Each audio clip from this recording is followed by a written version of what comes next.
Assalamualaikum warahmatullahi wabarakatuh. Apa kabar Bapak Ibu, rekan-rekan, sahabat BPSDM semuanya? Semoga kita semua dalam kondisi sehat walafiat dan selalu dalam lindungan Allah Subhanahu wa taala.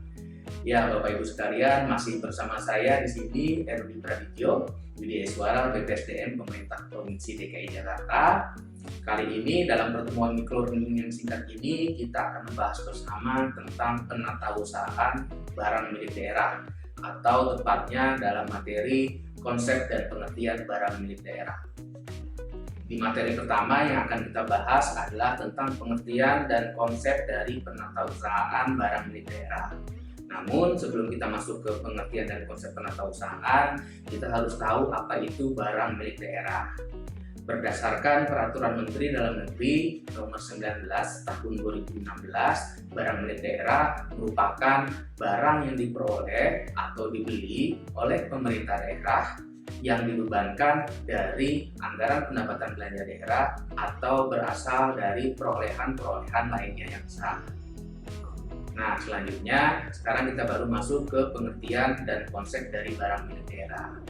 Pengertian dan konsep barang milik daerah merupakan rangkaian kegiatan yang meliputi berawal dari adanya pembukuan, adanya inventarisasi, dan adanya pelaporan dari barang milik daerah tersebut yang dirangkai menjadi satu kesatuan berdasarkan ketentuan dan peraturan perundang-undangan yang berlaku.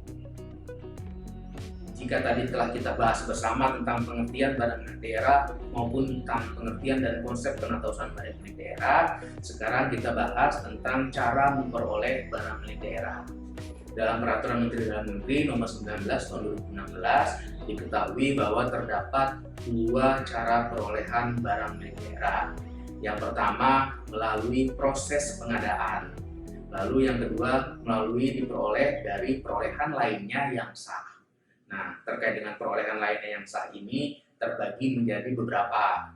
Yang pertama, diperoleh berdasarkan atau berasal dari hibah atau sumbangan atau yang sejenis lainnya. Lalu yang kedua, diperoleh sebagai pelaksanaan dari perjanjian atau suatu kontrak. Lalu yang ketiga, diperoleh berdasarkan ketentuan peraturan perundang-undangan. Dan yang keempat, diperoleh berdasarkan putusan pengadilan yang telah mempunyai kekuatan hukum yang tetap. Dan yang terakhir, barang milik daerah dapat diperoleh berasal dari hasil investasi atau penyertaan modal dari pemerintah daerah. Selain tadi telah kita bahas konsep dan pengertian dari penatausahaan barang milik daerah, sekarang kita akan bahas tentang tujuan penatausahaan dari barang milik daerah. Adapun tujuan penatausahaan barang milik daerah yaitu agar adanya tertib administrasi barang milik daerah. Kenapa tertib administrasi barang milik daerah itu penting? Agar dalam pengelolaan barang milik daerah menjadi lebih efektif, menjadi lebih efisien, menjadi lebih optimal dan dapat dipertanggungjawabkan. Lalu selain tujuan tadi, kita juga akan mengetahui adanya hasil dari penatausahaan barang milik daerah. Terdapat 3 hasil penatausahaan barang milik daerah. Yang pertama adalah outputnya berupa neraca pemerintahan. Kenapa? Karena dengan kita menatausahakan barang milik daerah, otomatis tadi telah kita bukukan dan kita catat sehingga tercatat barang milik daerah dalam neraca di pemerintahan. Lalu hasil yang kedua adalah adanya atau kita mengetahui rencana kebutuhan dari barang milik daerah tadi. Kenapa? Karena dengan adanya rencana kebutuhan diharapkan dalam proses pengadaan ataupun perolehan lainnya yang sah dapat sesuai dengan kebutuhan akan barang milik daerah yang telah kita rencanakan. Dan yang terakhir adalah hasil dari penatausahaan barang milik daerah diharapkan adanya pengamanan administrasi dari barang milik daerah. Kenapa? Karena dewasa ini mungkin kita sudah paham bahwa dalam pengadministrasian barang milik daerah atau barang milik negara terdapat hal-hal yang masih belum rapi atau belum sesuai dengan administrasi yang berlaku.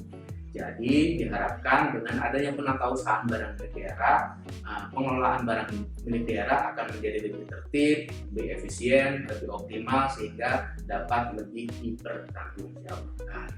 Dengan adanya 3 hasil tersebut, diharapkan adanya neraca atau laporan keuangan pemerintah daerah menjadi lebih tepat dan lebih akurat lagi. Sekarang kita bahas tentang ruang lingkup penatausahaan barang milik daerah. Nah, dalam Peraturan Menteri Dalam Negeri Nomor 19 Tahun 2016 disebutkan bahwa ruang lingkup penatausahaan barang milik daerah terbagi menjadi 3 jenis.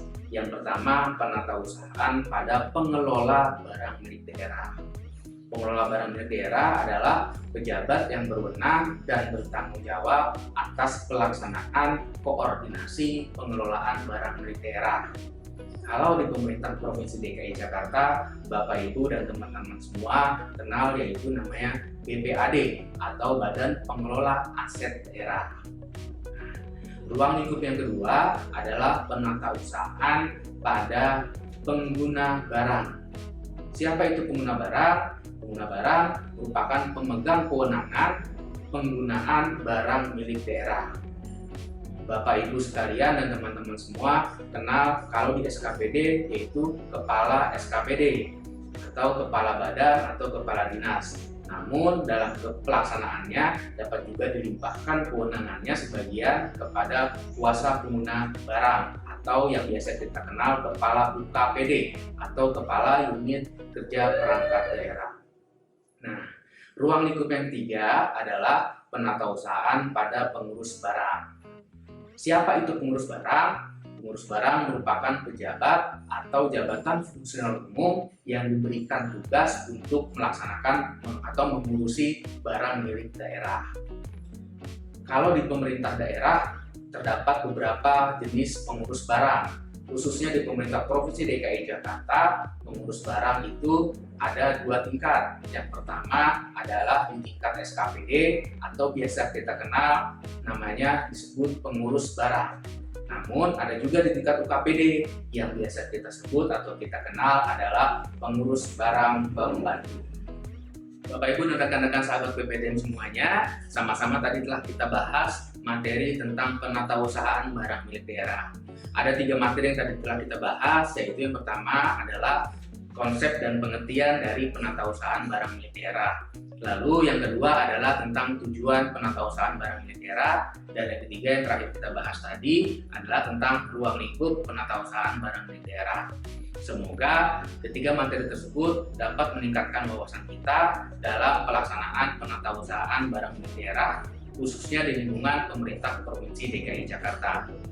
Demikian dari saya yang dapat disampaikan dalam microlearning kali ini. Semoga microlearning kali ini dapat bermanfaat bagi kita semua, bagi saya pribadi khususnya dan Bapak Ibu dan rekan-rekan sahabat PPD semuanya. Sekali lagi saya ucapkan terima kasih. Mohon maaf apabila dalam penyampaian materi kali ini dapat banyak kekurangan. Mohon dibukakan maafnya. Terima kasih sekali lagi. Apabila ada kesalahan datangnya dari saya pribadi, apabila ada kebenaran dari Allah Subhanahu wa taala. Assalamualaikum warahmatullahi wabarakatuh.